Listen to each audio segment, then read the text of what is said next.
Hello gamers, I'm Paul, and welcome to Tried and True, a story focusing on the revitalization of the Warmachine and Hordes community in the small state of Delaware. Our story couldn't have happened without the hard work and dedication of the active members who made this possible. Their time and effort has been instrumental in getting our meta to where it is now. So join myself and members of the Delaware Warmachine Community as we reflect on the steps taken getting the meta to where it is now, and how you can use our experiences in leveraging your own success and expanding your own Warmachine community.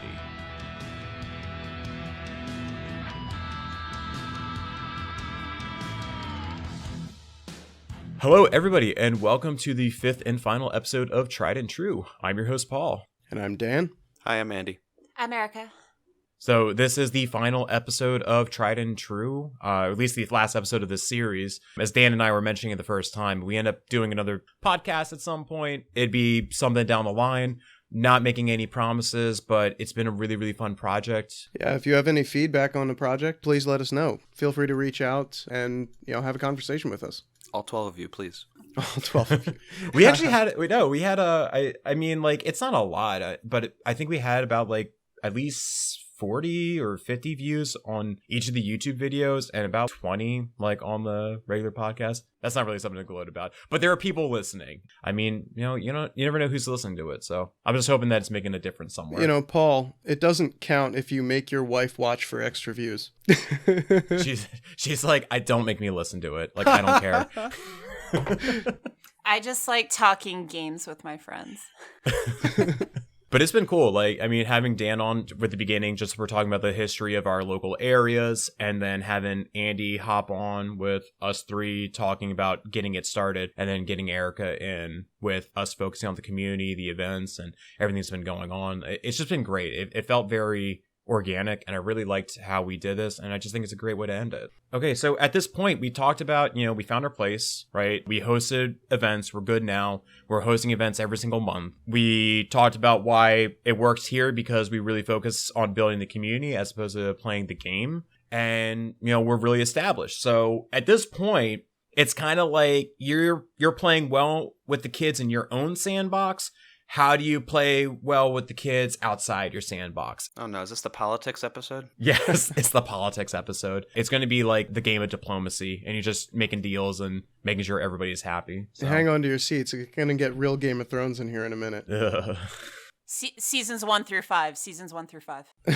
Yeah, only the good stuff, though. There's only 5 books. Yeah, so this is all about how once your meta starts to grow and becomes a presence locally, you're going to probably grow to a point where you butt up against other people's player groups, and you might have to deal with organizing and cross-organizing. Yeah, it's really interesting with it, and Erica and Andy have been helping me out a lot. The reason why this episode is here, a while back, I think it was our December Steamroller, we ended up scheduling it, and Grant Ritchie out of the New Jersey SOB meta, he was going to schedule a Steamroller that same weekend at the Battle Bunker in Philadelphia.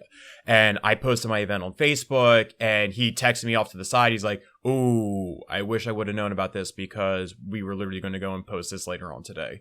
And that got us to kind of create a Facebook group that we actually chat with each other at least every other week, once a month, where we just talk about what's going on in the future, what events that we want to go and run. And I ended up creating a Google Calendar. And if I remember, I'll actually link it to the show notes here on the podcast and on the YouTube video so people can see what it looks like. And it just helps us in keeping track of everything. But that's kind of why this episode exists, because you want to make sure that you're not scheduling things at the exact same time as everybody else. It's really, really easy for that to happen, and there's actually real reasons for it. So not only are we going to go and talk about scheduling things with other people, but at this point, as I mentioned, my daughter, she's going to be born in less than a month at this point, is trying to get people to take on leadership roles. So I actually wanted to start with that first, then go into organizing events with other metas, and then just, what's going to be happening next. So the first thing is just inspiring people take on leadership roles, but I don't really feel like I've inspired anybody. I just feel like you just let them have it. you can let them have it. Lead by example. You did a cool thing. They want to do cool things. They should be like you. Well, I mean, it's weird because leadership comes in many different styles, and I know that leadership is not something that everybody wants to go and do. I know some people feel a little intimidated by it. I just think with my experience as an educator plus other life experience I've had, I didn't mind taking it on. The opportunity presented itself, and I just wanted to go and make these specific changes, and it worked out. But it's kind of getting to a point now that I can't. So I need to go and look for other people to take on these roles. So, I mean, Erica, you were helping out with the Discord and the Escalation League. Yeah, so for the Discord, when Paul, Dan, Andy, and I initially set it up, so I belong to a couple of different servers, so I have a little bit of experience using the program. I was like, hey, Paul, to help take some of this off your plate, let me go ahead and set up some channels for you, get some rules, help with the creation and monitoring of events. I've also kind of jumped into some of these conversations Paul's been having with our other game shops in the area. So I think that's been helping a little bit with the online day-to-day stuff. With the Escalation League, with the timing of everything, it just felt like a really organic, just natural time to do something like this, an event like this, because we had so many new players coming in and people who really didn't know each other that well to start. And I think the Escalation League's been pretty well received so far. We just wrapped up week 4, believe, going into week 5, so we're getting halfway through it.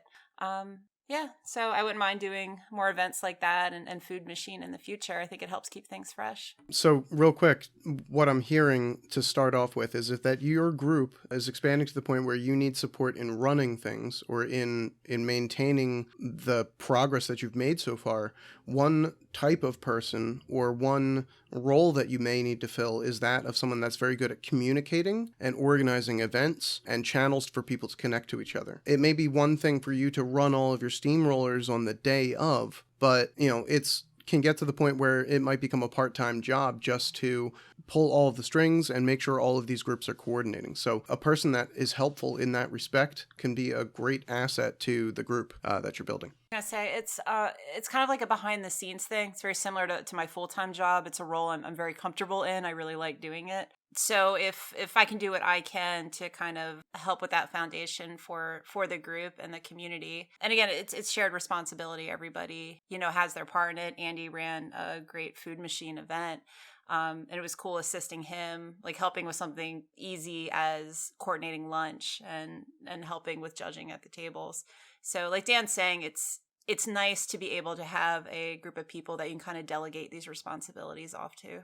Yeah, and when it comes to running events, I generally enjoy standing in front of a room full of degenerates and getting them all paired up and ready to go. So I like that aspect. I enjoy just getting people organized and judging and making sure everything runs smoothly in the moment. I'm better as sort of a front-facing kind of thing. I'm way worse in the back end. My wife heard the schedule or can tell you. Andy's very charismatic. You don't have to put that in. No, it's saying it. But I mean, this goes back to what Dan, you said back in episode 2, right? Find a way to delegate the work and make it work. And it really feels like we've been tag teaming like everything to make sure that we've been able to accomplish this goals. It's a little bit of a bittersweet like point to where it is where, shifted responsibilities. I'm not going to be able to go and do this as much as I used to, but it's really amazing to see how everybody has been able to pick up. And at some point, I promise I'll find some way to actually contribute to the group. We could use all that steamroller stuff that you have up there. Now, Dan, you've been I think you've been excellent too. I mean, you're a great person to play against. Either I've enjoyed all of our games very, very thoroughly. You're a very clean player. Well, thank you. But the game that you had with, what was it, Don in Maryland, and I think you had a game with Andy Z a few weeks back. You're very good at teaching this game and talking with people through it. I think it's very valuable time with the group. You're good. You're good for us. New players learn a lot from you, specifically. Good. Everybody has something to contribute out of this group, and that's something that's really important to see was what skills, what techniques, what strategies you have that, you can help and let your group grow, let your group learn from. So no, you've been very instrumental with that.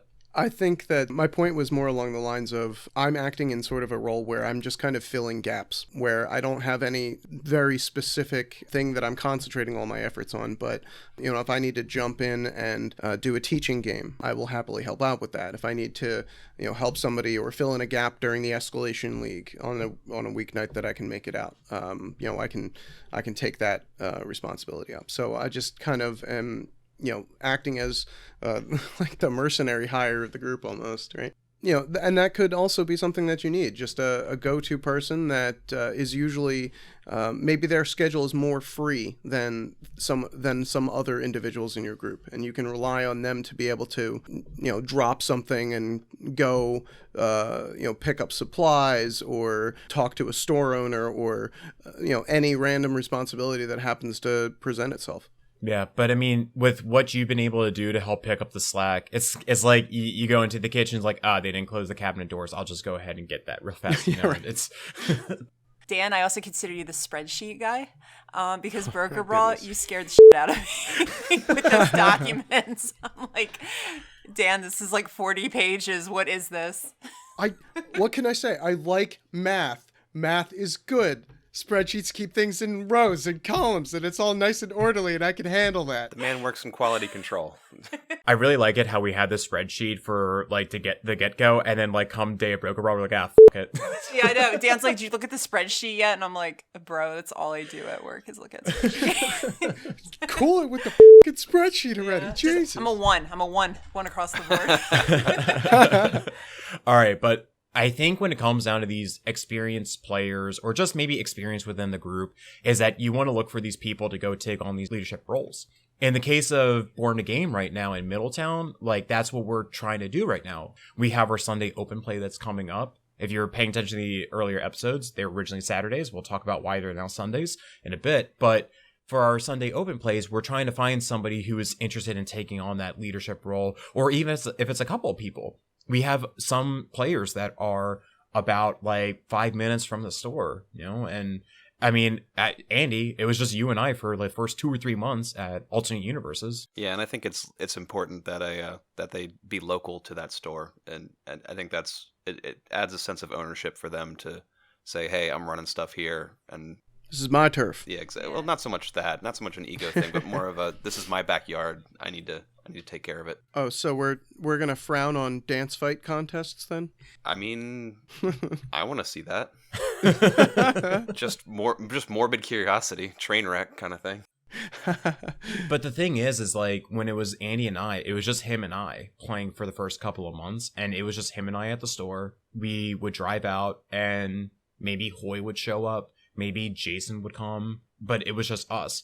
And it's important that even if it's only 2 people going to the store, like that's what it was to begin with for us. And it eventually got to the level to where it is right now, because it's just word of mouth. Like, oh, if I'm going to have people consistently being here, then I'll make sure I'll get a game. But I think a lot of people are hesitant of going to the Miniatures Tuesdays because no community has actually grown there now at this point. But I'm hoping that come Sunday, we'll be able to find some players that will be able to go and, make that work. Yeah, and your involvement too doesn't have to be, a big thing. Just something as simple as consistently showing up, picking a time and being there is more than enough to get something like this started. And it can just be like if you and your friends are like normally playing at your house anyway, and it's only like a 5 or 10 minute drive, like just make the trip out there. Like it's not that much more time out of your day, and you never know what it can grow into. That's kind of what happened with us. At this point, because Born to Game has their Open Play Tuesdays, or at least their Miniatures Tuesdays, and we have our Tuesday game nights, right? We're scheduling it so that our local players would go to the Wilmington area, or you go down the Middletown area. But when it comes down to these weekend events, how is it that you play well with the other metas around you? Now, if you're at a game store, I guarantee that the primary means of income for that game store is going to be collectible card games. So you got to watch out for the Magic pre-releases or like the Yu-Gi-Oh card expansions or whatever. I don't know how it works, right? But typically that means that the miniature war games are typically the last to schedule out in that month. And we have to schedule ourselves like 2 or 3 months out in advance, right? And that might only leave us about 2 weekends that are free. Well, we wanted to do our steamrollers every other month, so that way we had an open play option for our local players, so they were able to go and hang out over on the weekend. Well, it got to the point that we were scheduling ourselves for March, and March 12th, we had an open play scheduled, and then Portal had their steamroller, which we, wanted to go to. And then Seth ended up saying Maplewood had their steamroller on the 28th, which we also had an open play pickup games. And I went to the group and said, look, like before we said it would be fine because it's like something for everybody, but this is a problem because we're consistently choosing the same days. So I came up with a solution of saying, why don't we just move all of our weekend open plays to Sundays? It's what Portal's been doing forever. And that way, we're never going to be fighting each other for the steamroller spots. And also for Maryland, they do an every other Sunday. So the way that we ended up making it so that we all kind of work together is that Maryland will have its open play on a Sunday. We have it the following Sunday. So basically we're alternating so that every Sunday you have somewhere to go. And then Portal up in Pennsylvania has their Sundays every single week. So it allows everybody to be able to get those weekend games as well as be able to have those steamrollers. Yeah, that's why it's important to you either use social media or some other sort of online networking. So I think that Google Doc or the Google Calendar that you have, Paul, is very beneficial. And it's a way to, have everybody on the same page. It's very organized. You just want to make sure toes don't get stepped on. Yeah, we're not trying to double book. Yeah, writing things down is important. And whatever system you choose to use, just make it sure it's something that works and is comfortable for you and your group. Ultimately speaking, you don't want to have to wait on text messages every single time you want to know, when the projected dates are for things. So just anywhere you can write down, this is what we're planning, and these are our agreed upon blackout dates and whatnot. Mm-hmm. Get a system going and something that's regular, because if you can get that system and the other local metas together and kind of going in lockstep together, it's going to really smooth things out in the long run. It's just amazing how efficient it is now.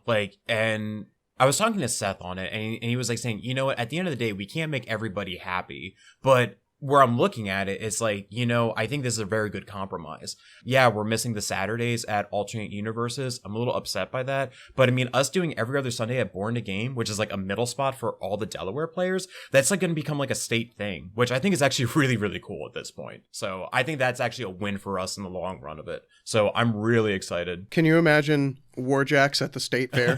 What's that look like in the Iron Kingdoms? Yeah. Paul, we live in Delaware. Anything could happen. We only have 400 people here. It's fine.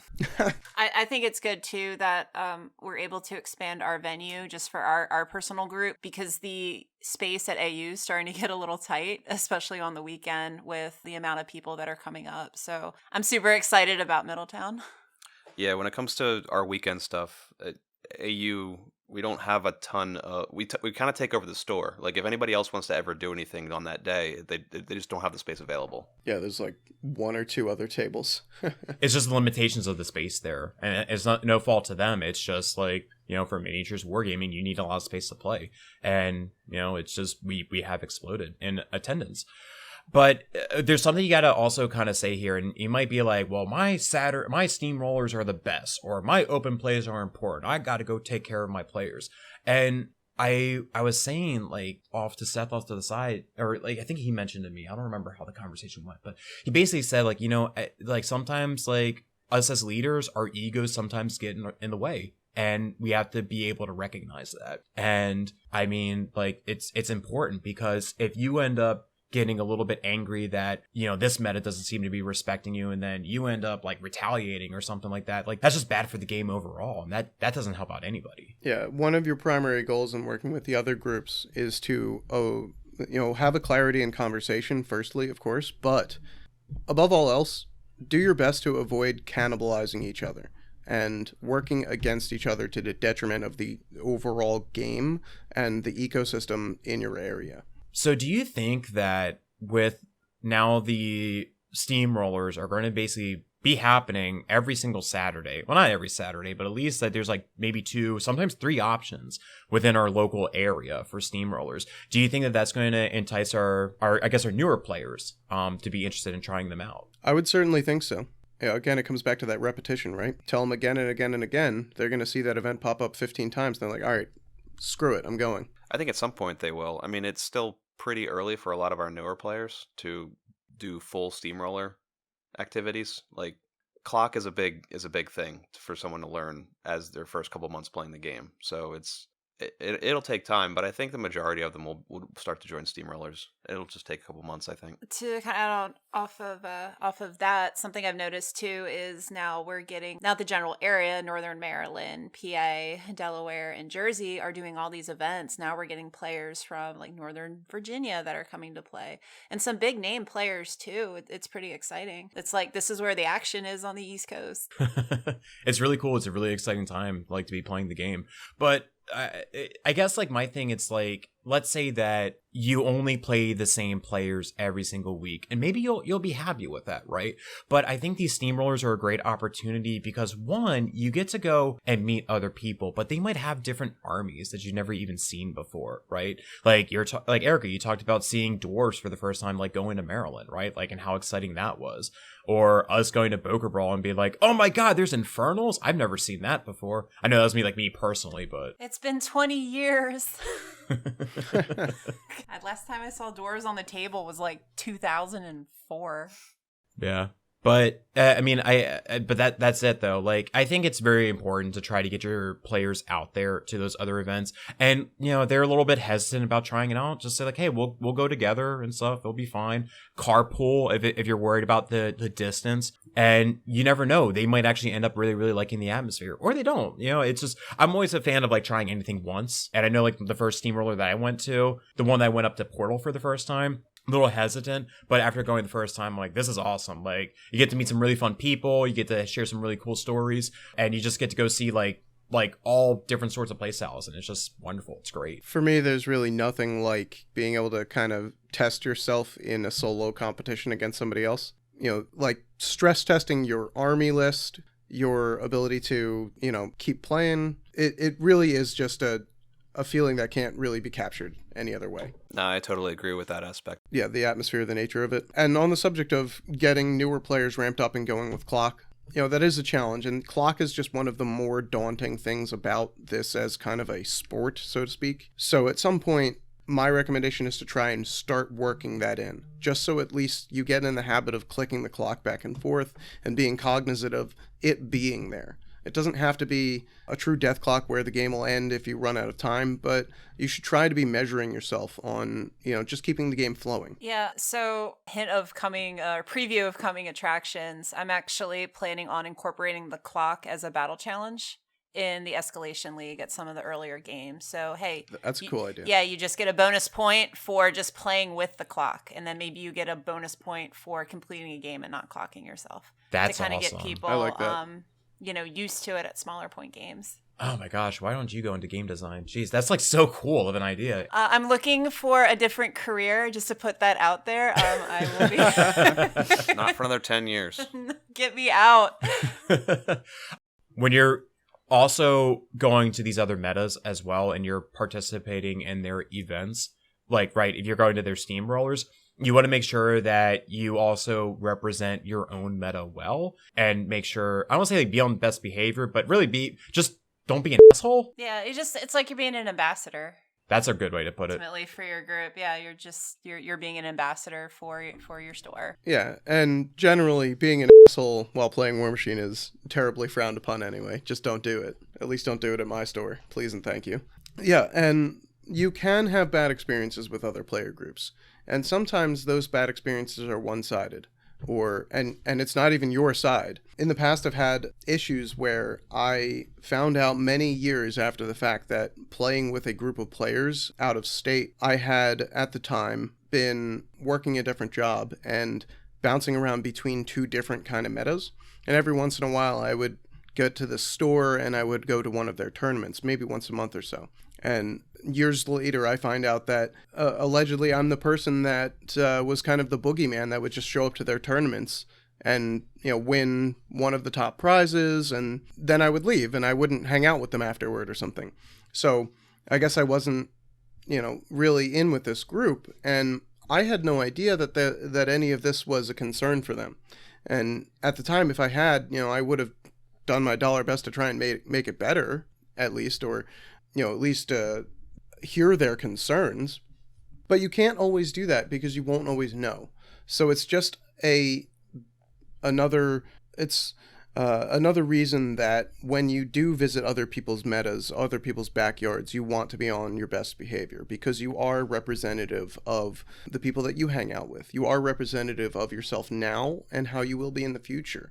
And you want people to know that you're a person that they can have a relationship with that is a positive one. I mean, and I think we talked about that, player expectations, in the past episode, right? When you're doing your player expectations within your own meta, in your own games, like the expectations when you go out to other places as well. What are their norms? Because maybe they're very lax. Maybe they play soft clock and you're not used to that. Maybe it's like, oh, hey, I didn't move this. Do you mind if I move this guy backwards or something like that, or I activate with this character? It's like, nah, you already flipped it over to your clock. I mean, it's just those can make for those negative experiences. So I think it's just good to have those dialogues. Yeah, Paul, that's a really good point, actually. I think going the traveling that we've been doing makes me realize, for a lot of the open plays that we've been playing, people don't all play by the exact same rules when it's not a steamroller environment. Like, some people have a meta that basically is okay with taking things back and learning more, and some people are more about rigidly following the rules and keeping themselves to the most rigid interpretation of what they have to do, and they spread that through the meta. So I didn't realize that as much before, because I'm more the latter. Like, if I screw up, I oh no, I didn't go with my choir. Well, guess this turn's gonna suck. Yeah, and that might actually even go with the event organizer, where it's like, as a TO. No, but I mean, when it comes from a steamroller perspective, you have to follow the rules. Like, that's you have to play as clean as possible, and you have to put that foot forward. But when it comes to open plays, like, there's a huge variety of how strict do we need to be to keep this fun for everybody. Yeah, I think the term that a lot of I've seen used for this type of thing is the social contract of this game. That is the deal to, or the level to which you and your opponent have agreed to enforce certain rules or takesies, backsies, or whatever is the subject of the day.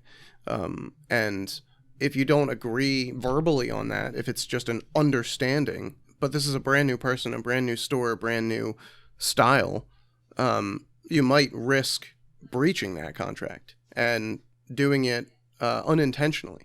So it's a good thing to just maybe hash out at the start of your games when you go to a new place.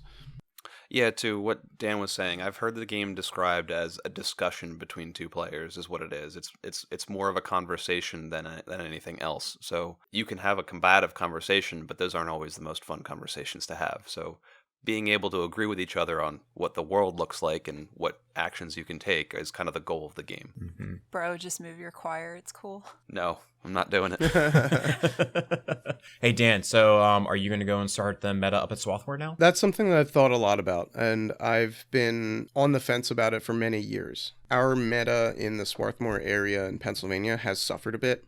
We had a large group of players that was regularly at the store and some regular events near the end of Mark II. But the transition to Mark III sadly drove some players out of our group, and they transitioned to playing different games and other things like that, and we haven't really seen them return to the game. I feel that I'm only a few miles north of you guys. It's like a 20-minute drive. And I am, in the middle point between where Portal lies to the north and Philadelphia is to the east of me.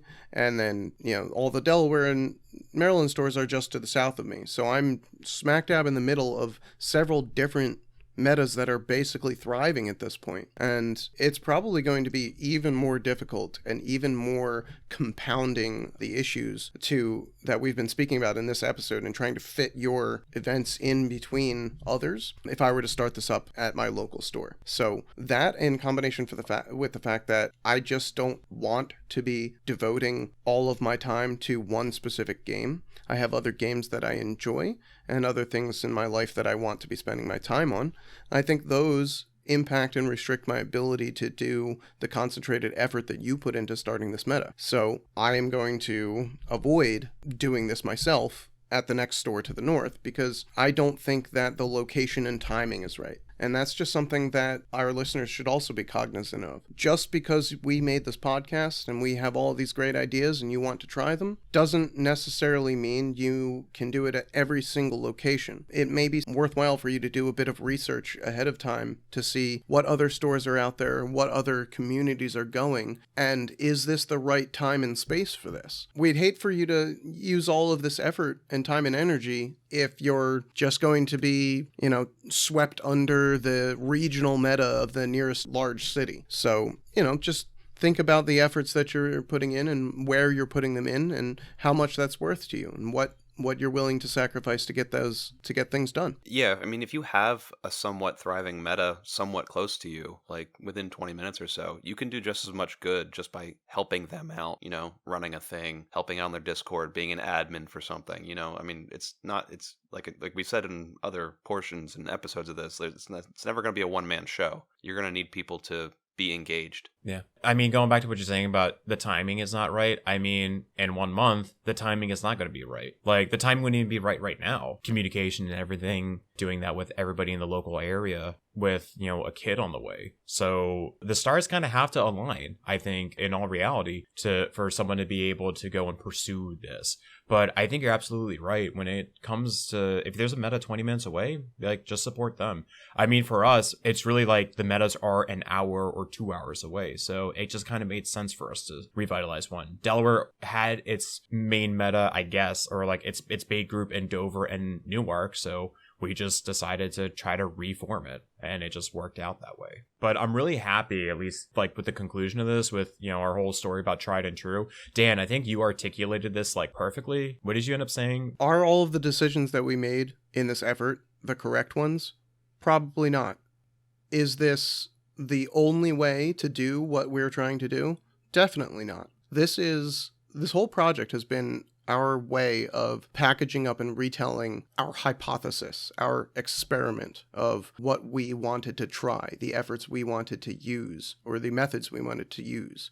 And those are just the tools that you can put into your toolbox. I always encourage you to test things your own way, to put your own spin on it, because I think part of what makes a meta special is the character that it carries. The little icons that you come up for to share with your gaming groups or put on your Discord servers. The personalities that you have, the special one pain in the ass terrain feature that everyone always hates to play with.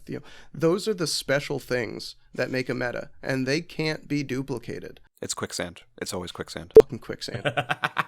That's why I love Ghostly, man. It's so great. On a stick. Fucking elves. So bring your own feelings to the table and make this effort yours. Hopefully something that we've given you here is something that you can use. And if it is, we'd love to hear your story. And where we're at right now is that we're going to continue to monitor. You said that was a hypothesis, and we were a good data point. We went from having no one playing the game in our state to how many we have like coming for the Sunday open play? Like 14, maybe 16 people? Somewhere around there, yeah. It's certainly thriving. And as the spreadsheet guy, I have to say one data point is not enough. Yeah, I mean, just talking about our Tuesday nights, we get like 10 players out on a Tuesday night for an escalation league. And that's pretty big. Yeah. And then it's like, and everybody else, at least it's just that they can't either make it those Tuesdays or they're down south and it's like it's too much traveling for them, but they can go to Middletown on a Sunday. Yeah, or they just get a game in on War Table. That's always an option. Yeah, it works. Yeah, so I'm just really looking forward to seeing what's going to happen next, I mean, I'm definitely going to be, like, keeping my eye out. I'll go help out and post things on Facebook and Discord and stuff, but I'm excited to see where, Wilmington's going to be in a couple months. I'm excited to see where Middletown's going to be. I'm excited to see where Maryland's going to be, with Ryan and Sam. Like, I'm really stoked to see those guys grow. I am excited as well. I'm really enjoying seeing a room full of Warmachine players in the amounts that I haven't seen since Mark II. It really just kind of warms my heart. So I'm really happy that we have these stores set up locally now, and I'm going to enjoy the hell out of getting some more Warmachine games in with more people at different places. They actually plan on doing a steamroller coming up soon for Brawl Machine. Nice. Maryland is? Yeah. Oh, cool. I feel like we're going to have to go and give them our stuff for the day. But I guess we're at this point, we're at the end now. So for everybody that ended up sticking it out and listening to us, I really appreciate your time listening to, our little conversations here, our bad jokes and all. And I just want to give an opportunity for everyone to go ahead and make their final comments, and we'll just kind of go out the way we started. So, Dan, do you have any final comments? If you're still here with us at this point, I sincerely want to say thank you. So this project has been a little bit of a labor of love for us, and you have given us your time to listen to our ideas, and that really means something special to me. So thank you. Andy, you want to do your comments now? I love all three of you, and I will see you when we play together later. Bye, everybody. Erica? So first and foremost, thank you for everybody who's come to listen to us and has given us constructive feedback. Everything's been great. Paul, I love you. Thank you for including me in your project. Dan, you too. This has been a lot of fun. It's been really cool. I'm a fan of podcasts and battle reports. So to be able to do one with my friends and my family has been it's been a lot of fun. So thank you. Thank you for the experience. It's been funny because, again, it was like a fever dream that I've wanted to do this. I'm like, I think I want to go do a podcast on just how we restarted Delaware. I think it'd be kind of a fun thing. I was like, in Delaware? But, like, it was cool. And I don't know if, for those who are able to listen, when we first came up with the idea, it was really just going to be Dan and I doing the whole thing. And I went to Dan and said, like, hey, I wanted to do this with Erica and Andy because they've helped us along the way. And I think it's only right that they're there. It's certainly escalated.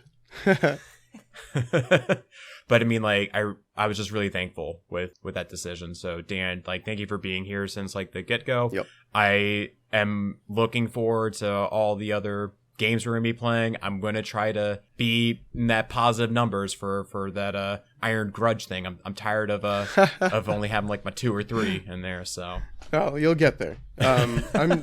Retribution's a terrible matchup for me, so the odds are in your favor over a long enough period of time. You gotta get up on that wall, Paul.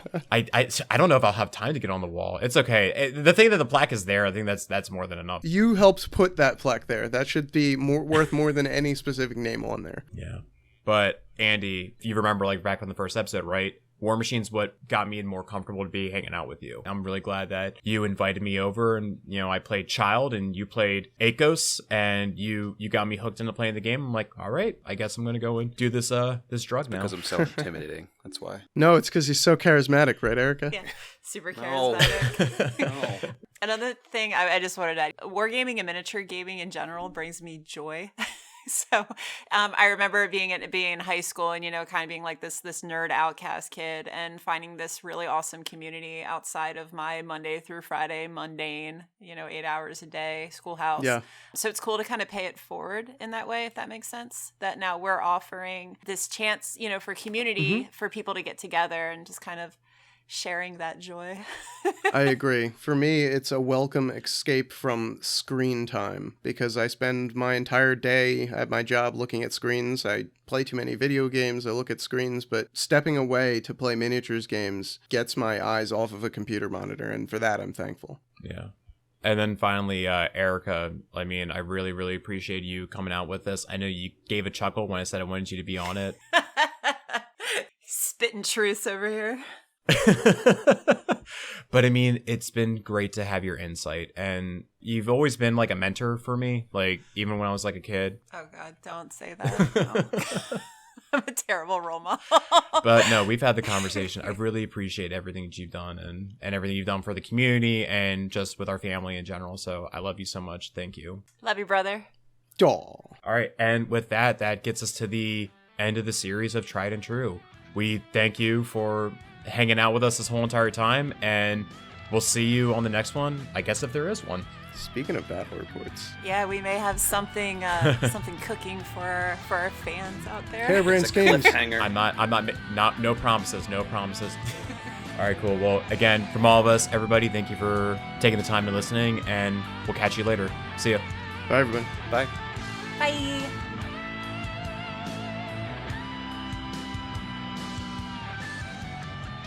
That concludes this episode of Tried and True. We hope you enjoyed your time listening to the podcast, and we look forward to having you on the next one. Until next time, gamers.